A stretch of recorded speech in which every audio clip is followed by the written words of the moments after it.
A veces, incluso grandes alianzas de seguridad no tienen un plan listo. Uno es cuando la presión principal surge dentro de la alianza, no desde fuera. Tras la intervención militar de Estados Unidos en Venezuela y la detención de su presidente, Bielidom evalúa opciones en Groenlandia, incluso usar el ejército. No como gesto político, sino como opción oficial sobre la mesa. Aquí surge una pregunta sin un manual claro de la OTAN. Sus mecanismos están diseñados para resolver crisis que vienen del exterior. No es tan claro cómo actúan cuando la presión clave viene del miembro más influyente.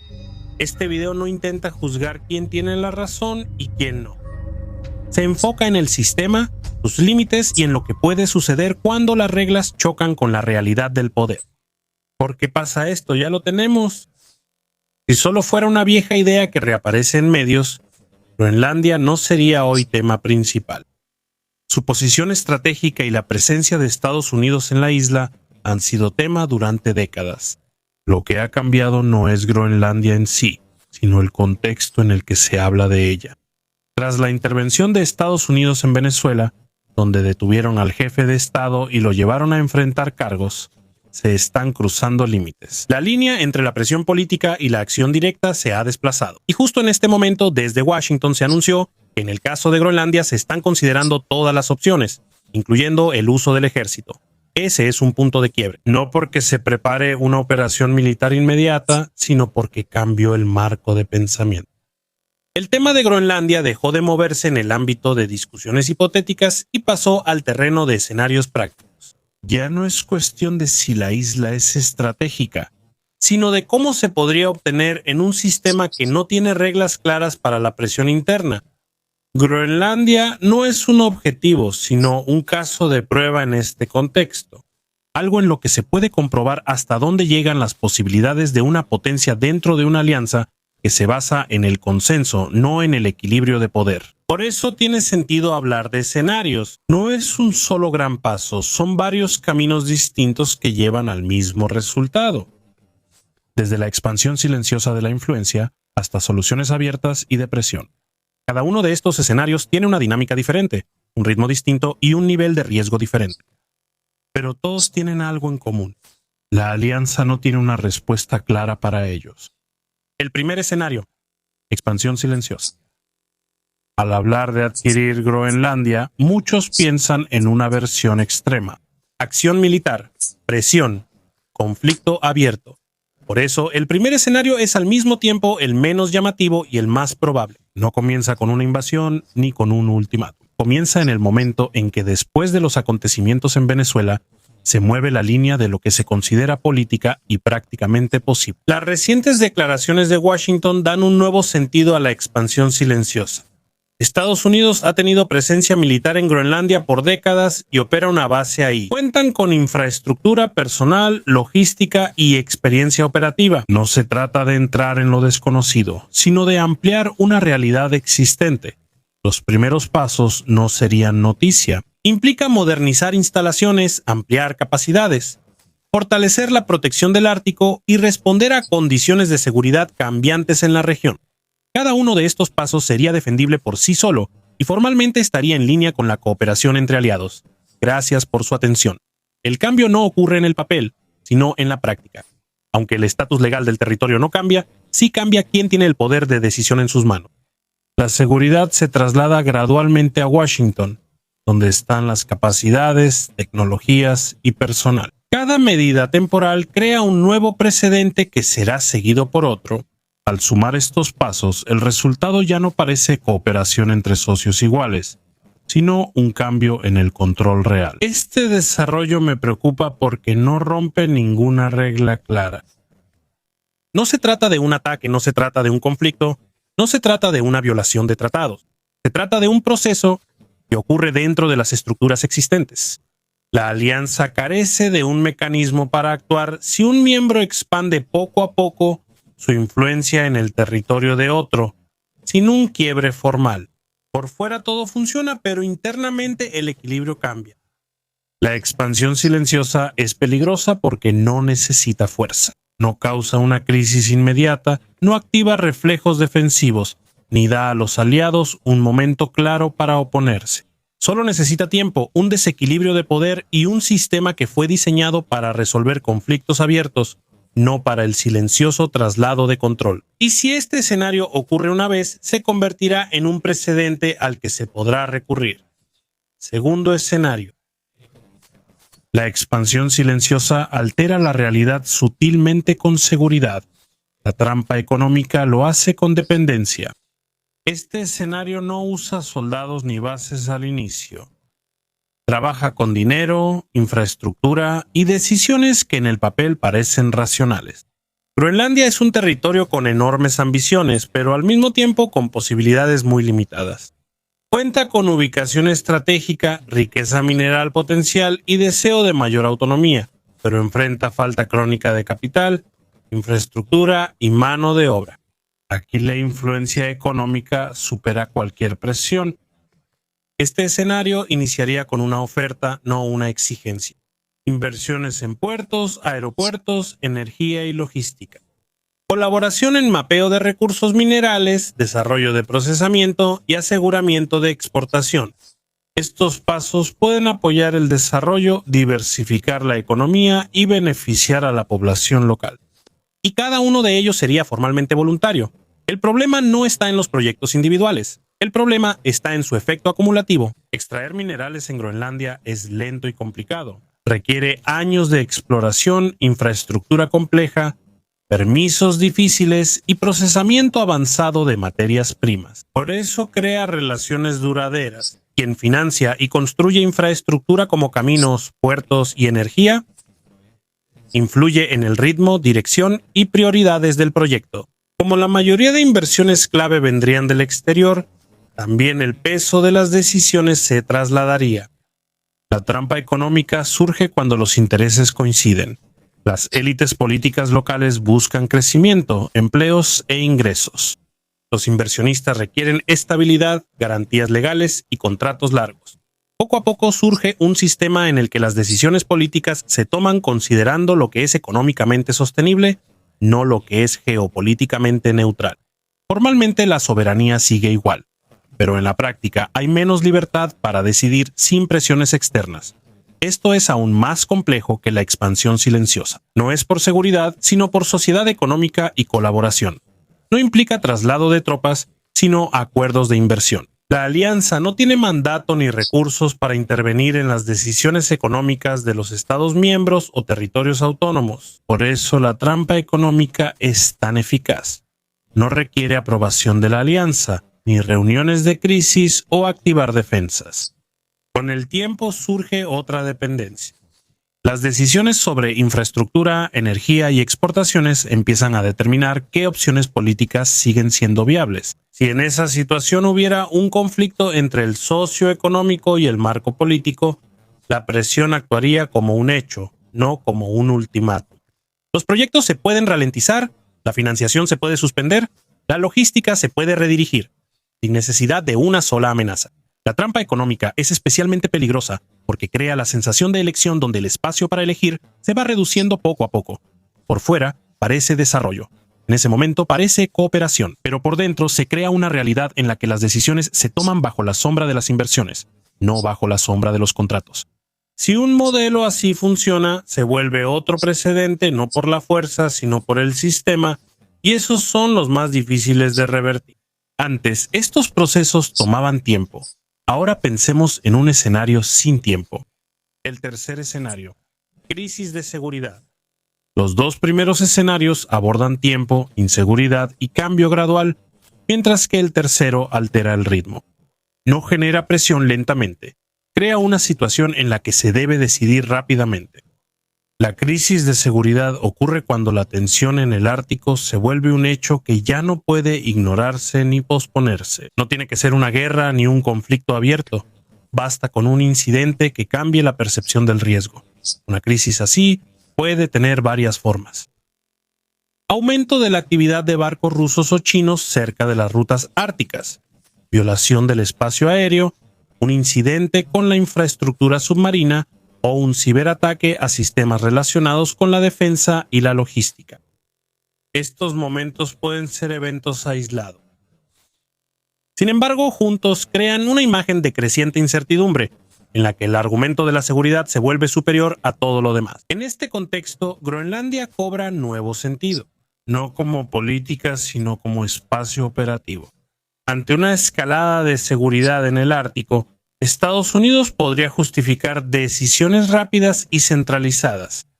Las medidas temporales pueden justificarse ante la crisis. Refuerzo de presencia, ampliación de facultades y control de puntos clave de infraestructura, buscando estabilizar la situación.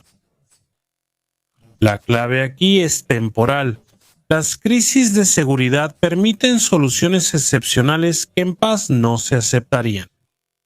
El problema es que las soluciones excepcionales tienden a permanecer incluso después de que la amenaza inmediata desaparece. La crisis legitima acciones que normalmente generarían resistencia o debate.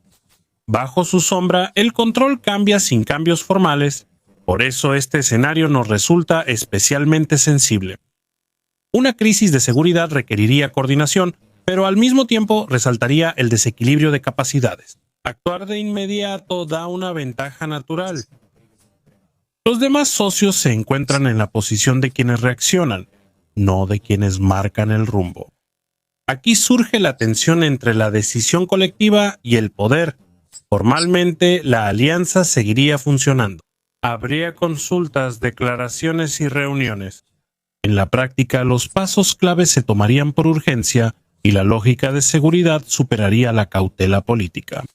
Y una vez que se crea el precedente de que en una crisis las decisiones se toman de manera centralizada, es muy difícil volver a los mecanismos colectivos más lentos. Por eso, una crisis de seguridad conecta escenarios silenciosos con presión abierta. No necesita una amenaza directa, usa miedo e incertidumbre. Parece responder a circunstancias externas. Sin embargo, internamente cambia el equilibrio en la toma de decisiones, y por eso es uno de los escenarios más peligrosos. No porque comience con un conflicto, sino porque lo hace innecesario. Cuarto escenario. Desvío político. El cuarto escenario no depende ni del silencio ni de la crisis. Se basa en la política. Concretamente en el hecho de que Groenlandia no es un estado clásico, sino un territorio autónomo con su propio gobierno, sus propias ambiciones y un debate de larga data sobre su futuro. Precisamente esta ambigüedad crea espacio para eludir los canales oficiales.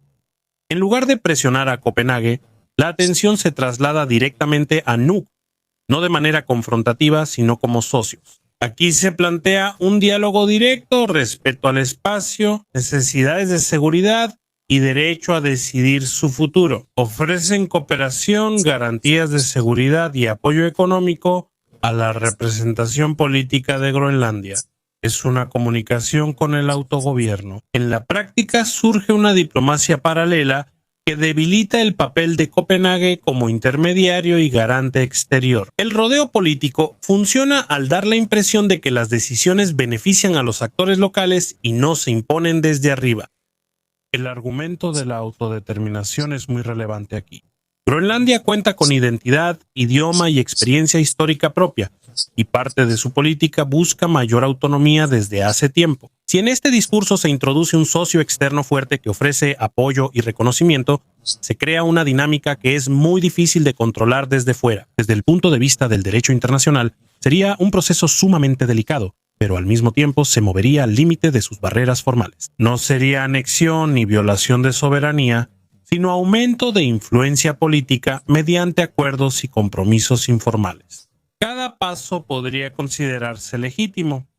El problema surgiría solo cuando se sumaran. Para la OTAN, este escenario es especialmente incómodo. La alianza se basa en estados, no en territorios autónomos. Carece de un mecanismo para manejar cuando los lazos políticos clave salen del marco estatal principal. Si Copenhague viera ignorada su autoridad en política exterior, seguiría siendo formalmente responsable, pero en realidad perdería el control del proceso. El desvío político es peligroso porque opera con legitimidad, no con fuerza. No crea una imagen de presión, sino de cooperación. Y precisamente por eso es difícil movilizar resistencia en su contra. Si este modelo resultara funcional, crearía un precedente que podría aplicarse en otros lugares, no solo en Groenlandia, sino en cualquier entorno donde exista tensión entre el gobierno central y la autonomía. Al final no sería solo una decisión ni un cambio drástico. Sería una reorientación gradual de la lealtad política. Y cuando la lealtad se traslada, los marcos legales usualmente solo la siguen. Una vía política alterna es uno de los escenarios más efectivos para lograr un cambio fundamental sin nombrarlo abiertamente. Quinto escenario, variante dura. Este último cambia el comportamiento de todos los demás actores de fondo. No es la opción principal ni la más probable. Sin embargo, es una posibilidad que nadie puede descartar. La variante dura no surge de una influencia gradual ni de cambios económicos o políticos.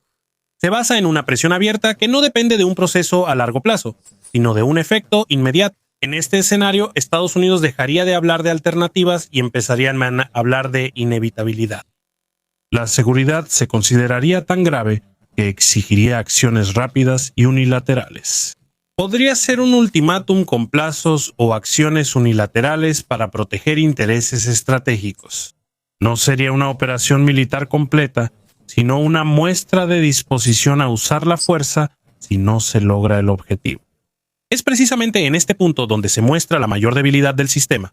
No tiene un mecanismo claro para responder a la presión fuerte por parte de uno de sus propios miembros. La alianza está basada en el supuesto de cooperación y consenso. Si uno de los miembros elige actuar unilateralmente, los demás se encuentran en un dilema. Una resistencia abierta significaría una confrontación con el actor más fuerte dentro de la alianza.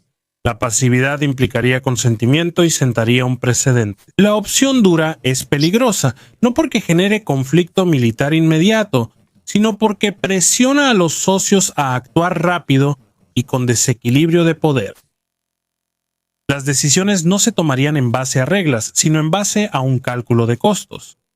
¿Cuál es el menor riesgo? ¿Un conflicto abierto o ceder? Este tipo de pensamiento perjudica a la alianza a largo plazo. Aunque tal escenario nunca se materializara por completo, su mera existencia influye en todos los pasos anteriores. La expansión silenciosa, la trampa económica y el rodeo político son más efectivos si se sabe que podría haber una acción más dura en caso extremo. La variante dura es más una sombra que se proyecta en los demás escenarios que un plan. Si alguno de estos escenarios te parece exagerado, pregúntate por qué. ¿Qué impacto tendrá en la OTAN y Occidente? Estos escenarios no muestran un plan específico, sino varias posibilidades, cada una con ritmo, apariencia y riesgo distintos. Todos comparten una consecuencia común y ponen a prueba los límites de un sistema hecho para manejar conflictos entre la alianza y el mundo exterior, no para manejar la presión de los actores más poderosos. Si cualquiera de estos escenarios avanzara lo suficiente, la OTAN se encontraría en una situación en la que existiría formalmente, pero en la práctica funcionaría de manera diferente a como lo ha hecho hasta ahora. Los estados pequeños reconsiderarían cuánto pueden confiar en mecanismos colectivos y cuánto en sus propias garantías. Los estados grandes notarían que las reglas solo existen si todos las consideran obligatorias. Occidente, en tal caso, no entraría en crisis por una sola decisión ni por un solo acontecimiento. Sería una pérdida gradual de confianza, pasando de un sistema de reglas a uno de fuerza e influencia. Ese cambio no se nota de inmediato. Solo se ve en retrospectiva cuando el precedente se vuelve norma. Groenlandia aquí es herramienta, no objetivo. No es un problema en sí mismo, sino un lugar donde se puede probar hasta dónde llega la realidad del poder dentro de la alianza. Y es precisamente por eso que este tema es más importante de lo que parece a primera vista. No se trata solo de una isla, sino de cómo cambia la toma de decisiones en el sistema internacional. Si las reglas no se cumplen internamente, difícilmente convencerán afuera. Eso es lo que plantea Groenlandia hoy, no de forma ruidosa ni dramática, pero sí consistente. Si te gustó el video, te agradecería un like y asegúrate de suscribirte para que no te pierdas los próximos en los que estoy trabajando. Puedes apoyar mi trabajo a través de una donación. Para que el video llegue a más personas, haz clic en recomendar. Gracias.